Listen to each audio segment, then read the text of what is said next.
Well, good morning. My name's Audrey Scanlan. I'm the Bishop of the Episcopal Diocese of Central Pennsylvania.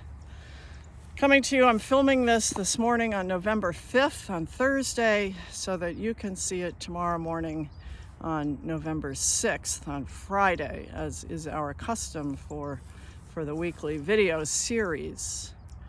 I came out here this morning after my run because as I was traveling this path this morning, I thought this is what I wanted to share with you. I woke up at around 4 o'clock and reached for my phone and looked, hoping to see if we would have a new president, if the presidential election would have been decided. And as you know, as of this morning on Thursday, the 5th, we still don't know. And so I realized what a high sense of anxiety we're living with right now. What a certain amount of stress with both the pandemic and now with this prolonged and extracted and really difficult presidential election that we've been moving through. And so I thought I'd share with you this morning just a little bit of the peace that I find. Every morning I come by this way. I live just outside of Mechanicsburg, and this is a view of the Cumberland Valley. You can see that the corn is down.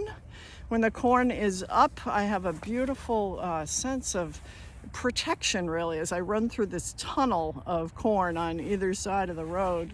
But this morning the corn is down. We're in the post-harvest time, and that has its own joy and beauty because you can see this big expanse.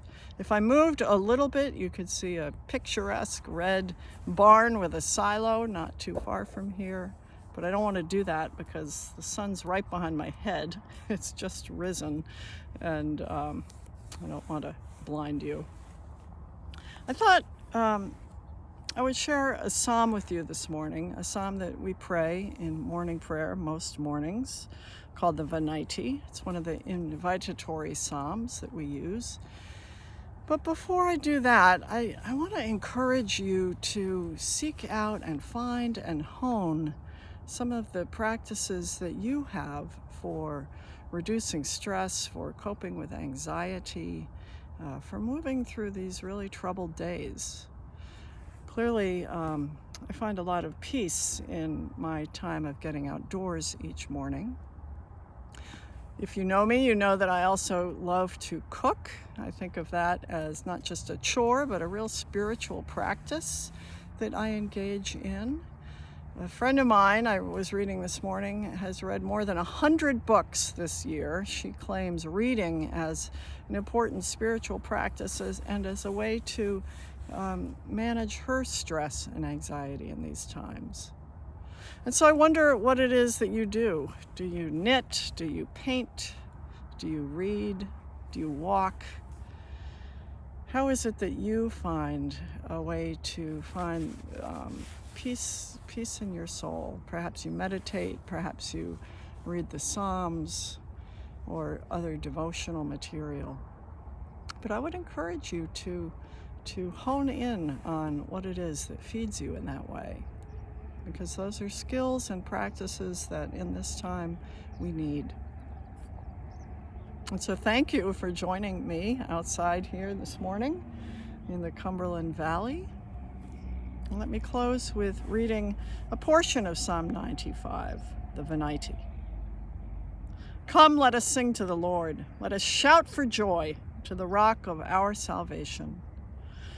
Let us come before his presence with thanksgiving and raise a loud shout to him with psalms. For the Lord is a great God and a great King above all gods. In his hand are the caverns of the earth, and the heights of the hills are his also. The sea is his, for he made it, and his hands have molded the dry land. Come, let us bow down and bend the knee and kneel before the Lord our Maker. And so, my friends, on this day, I pray that God will guide you, guard you, bless you, and keep you always. I hope you have a wonderful day.